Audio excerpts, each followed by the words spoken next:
প্রতি মাসে একটি করে অমাবস্যা তিথি পালিত হয়। এই তিথিটি পূর্বপুরুষদের সমর্পিত। শাস্ত্রমতে অমাবস্যা তিথিতে পূর্বপুরুষদের আত্মার শান্তির জন্য তর্পণ, পিণ্ডদান ও শ্রাদ্ধকর্ম করা হয়ে থাকে। বৈশাখ মাসে অমাবস্যা তিথিতেও তর্পণ, দান করার প্রথা প্রচলিত রয়েছে। চলতি বছর ৭ না ৮ মে কবে বৈশাখ অমাবস্যা, সেসবই এখানে বিস্তারিত জেনে নিন। ওম সাই রাম। নমস্কার দর্শক বন্ধুরা, আমি অ্যাস্ট্রোলজার শ্রী ঘোষ। আপনারা দেখছেন অ্যাস্ট্রো টিভি। আপনাদের সকলকে আমার আন্তরিক শুভেচ্ছা রইল। বৈশাখ অমাবস্যা তারিখ ও শুভক্ষণ। ৭ মে সকাল ১১টা ৪১ অমাবস্যা তিথি শুরু হবে। পরের দিন ৮ মে সকাল ৮টা ৫২ শেষ হবে অমাবস্যা। এ কারণে দুদিন অমাবস্যা পালিত হবে। পিতৃ সংক্রান্ত কাজের জন্য ৭ মের দিনটি শাস্ত্রসম্মত। দুপুর নাগাদ যে অমাবস্যার প্রভাব থাকে তাতে পিতৃতর্পণ, শ্রাদ্ধ করা হয়ে থাকে।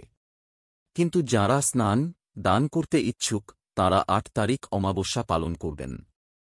৮ তারিখ উদয়া তিথিতে অমাবস্যার স্নানদান করা শুভ। শাস্ত্রে উদয়া তিথিতে যে কোনো উৎসব ও অনুষ্ঠান পালন করার প্রথা রয়েছে। তাই অমাবস্যার দেবকর্ম ৮ মে করা শ্রেয়। বৈশাখ অমাবস্যায় স্নানদানের শুভ সময়। ৮ মে বৈশাখ অমাবস্যার স্নানদান করা হবে। এদিন ব্রহ্ম মুহূর্তে ভোর ৪:১০ থেকে ৪:৫২ অমাবস্যায় স্নান করা যেতে পারে। দান পুণ্যের জন্যে শুভ। সকাল ৫টা ৩৪ থেকে ৭টা ১৫ দান করা শুভ ফলদায়ী।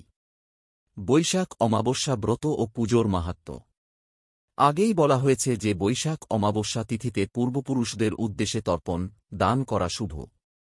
এছাড়াও এই তিথিতে ভোরবেলা পবিত্র নদীতে স্নান করে ব্রত পালন ও পূজার্চনা করা যেতে পারে।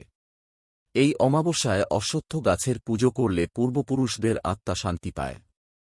অশ্বত্থ গাছে পূর্বপুরুষদের বাস। শুধু পুজোই নয়, এই তিথিতে অশ্বত্থ গাছ লাগানো মঙ্গলজনক। বৈশাখ অমাবস্যা দান। বৈশাখ অমাবস্যায় দান করা অত্যন্ত শুভ।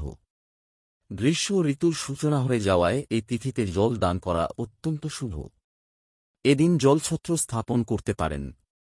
পাশাপাশি পশু পাখির জন্য জল ও খাদ্যের ব্যবস্থা করা যেতে পারে।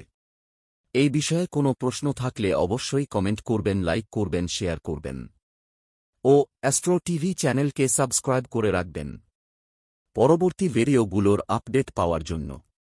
তাহলে বন্ধুরা, ভিডিওটি শেষ পর্যন্ত দেখার জন্য সবাইকে অনেক অনেক ধন্যবাদ। ঈশ্বর আপনার মঙ্গল করুক। আপনারা সুস্থ থাকুন, ভালো থাকুন। আবার দেখা হবে এই চ্যানেলে। ধন্যবাদ।